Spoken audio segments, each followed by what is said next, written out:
Saudara-saudara terkasih dalam nama Tuhan Yesus Kristus, sebelum kita memulai aktivitas kita ataupun melanjutkan aktivitas kita pada hari ini, kita akan bersekutu dengan firman Tuhan, kita berdoa.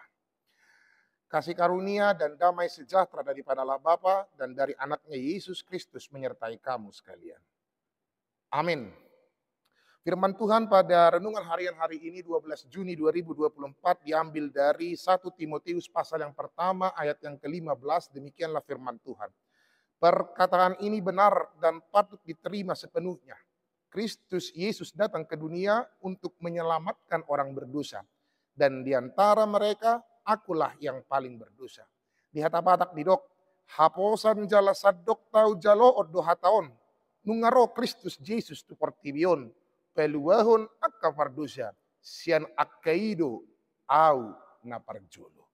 Ido yang gosahatna. Demikianlah firman Tuhan. Saudara terkasih dalam nama Tuhan Yesus Kristus, mungkin kita pernah atau bahkan sering mendengar atau bahkan kita mengingat satu perkataan yang sering menjadi satu evaluasi dalam diri kita sebagai orang percaya dan orang yang sering melakukan kesalahan. Yaitu yang tertulis dalam Matius 7 ayat yang ketiga. Dikatakan seperti begini. Mengapakah engkau melihat selumbar di mata saudaramu, sementara balok di dalam matamu tidak engkau ketahui? Di hatabatak uttebedu hatana.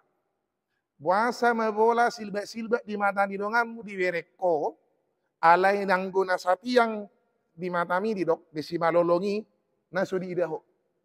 Ini mau bilang tentang sering sekali kita tidak peduli tentang kotoran, kesalahan yang ada sama kita, tapi kita lebih sering lihat tentang kotoran, kesalahan, keberdosaan, kejahatan orang. Kalau kita lakukan kejahatan, sudahlah. Nggak apa-apa, Tuhan maha pemaaf kok. Tuhan mengerti kok. Makanya kita setiap minggu kita mengakui dosa dan lain-lain sebagainya. Tetapi ini berbeda dengan Paulus. Dalam teks yang berikut ini, ketika dia memberikan itu, menyatakan itu kepada Timotius, menguatkan diri Timotius dalam pelayanan pekabaran Injil. Dia merasa bahwa dirinya orang yang paling berdosa. Dia tidak lihat kesalahan orang. Paulus tidak melihat banyak kesalahan yang telah dilakukan oleh banyak orang. No. Dia tidak lihat itu. Tapi dia lihat bahwa karya penyelamatan Kristus yang tersalib, yang datang untuk menyelamatkan kita dan menghapus dosa-dosa kita, berkorban, ditebus, untuk mendapatkan kerajaan Allah itu. Itulah yang membuat Paulus merasa bahwa aku adalah orang yang paling berdosa. Dia sadar bahwa pengampunan itu luar biasa.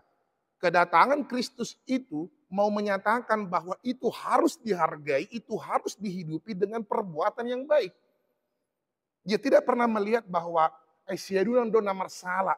Siot do na masalah, angguau ias do ringgas do daw. Tapi dia berkata bahwa dia benar-benar berdosa. Dan dia sangat menghargai karya penyelamatan Allah, termasuk penebusan Kristus Yesus melalui tersalib di kayu salib.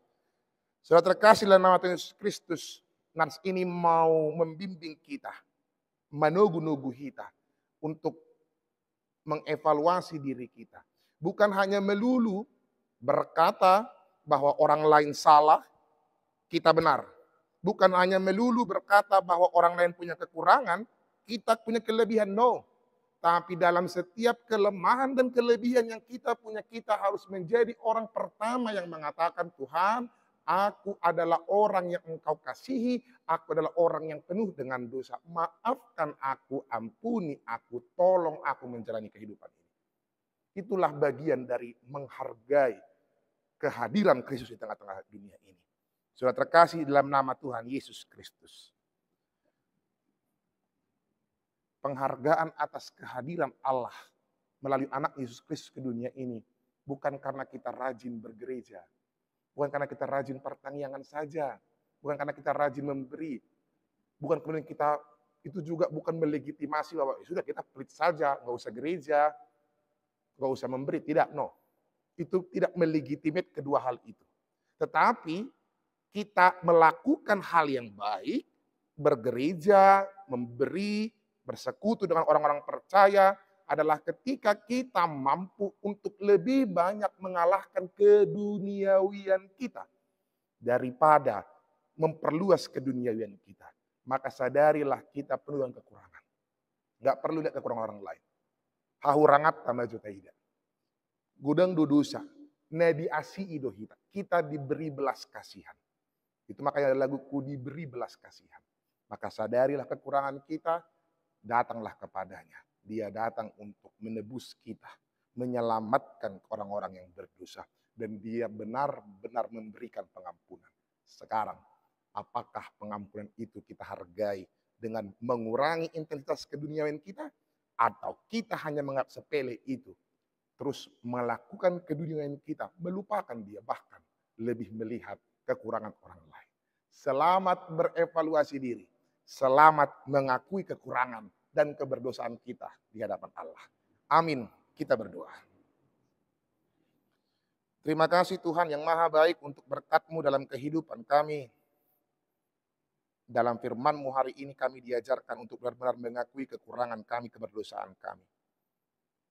Kalau kami sering lebih banyak melihat kekurangan orang lain, asal berbicara, membuat hal yang tidak benar, kami terkadang tidak sadar akan kekurangan keberdosaan dalam diri kami. Maafkan kami Tuhan. Kami akui keberdosaan kami. Kami datang kepadamu, menghargai pengampunan, menghargai anugerah yang Kau berikan kepada kami. Biarlah kami terus belajar Tuhan, memperbaiki diri kami. Bahwa bukan karena perbuatan baik atau jahat yang kami lakukan, tetapi kami mampu untuk mengurangi, bahkan terus menghilangkan keduniawian kami untuk dapat terus melakukan hal yang baik sebagai buah dari penghargaan atas karya penebusan-Mu. Ajar kami Tuhan untuk melihat dalam hati kami berbagai kekurangan, semakin memperbaiki diri kami.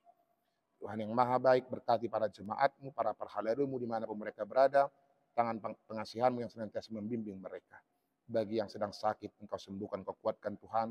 Bagi yang sedang bergumul, Engkau bimbing, Engkau teguhkan hati mereka, bahwa Engkau tidak pernah meninggalkan mereka. Seluruh rencana, doa, harapan dari para jemaat-Mu Tuhan, yang mereka sampaikan kepadamu, Engkau yang senantiasa menyertai mereka. Berbagai hal yang akan dihadapi, pergumulan yang dihadapi para jemaat-Mu Tuhan, Engkau yang senantiasa menguatkan, membimbing, meneguhkan kehidupan pribadi, lepas pribadi. Kami bawakan dalam doa gereja-Mu HKBP, pemerintah-Mu Indonesia ini, dan seluruh alat, seluruh orang yang menjadi wakil-Mu di tengah-tengah dunia ini, untuk menjadi berkat di setiap apa yang mereka kerjakan. Kami serahkan kehidupan kami ke dalam tangan pengasihan-Mu, terpujilah nama-Mu. Dalam Yesus Kristus Tuhan kami. Amin. Shalom, Tuhan Yesus memberkati kita. Salam cinta.